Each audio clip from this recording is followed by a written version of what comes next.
1970 में वैज्ञानिक सीटी पटेल के द्वारा किया गया था। बात समझ में आ गई सर। इसके बाद अब आप खेती कर रहे हैं।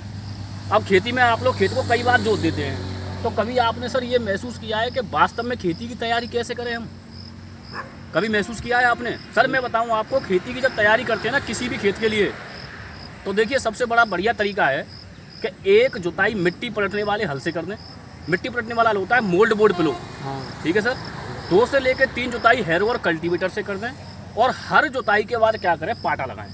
पाटा लगाने से क्या होता है, खेत एकसार हो जाता है, समतल हो जाता है, और जब बीज को हम खेती के अंदर बोते हैं तो उसका जो अंकुरण होता है और पैदावार होती है वो अच्छी मात्रा में होती है, आप लोगों के फलस्वरूप हो जाती है। यानी कि किसान का सबसे बड़ा किसान का जो सबसे बड़ा फॉर्मूला है वो ये है कि कम से कम लागत पर ज़्यादा से ज़्यादा पैदावार कैसे हो। समझ में आई भाई साहब? अब आपने खेती कर दी साहब, है ना, कपास को उगा दिया, कभी आपने ये सोचा कि साहब इसके अंदर भूमि कैसी चाहिए?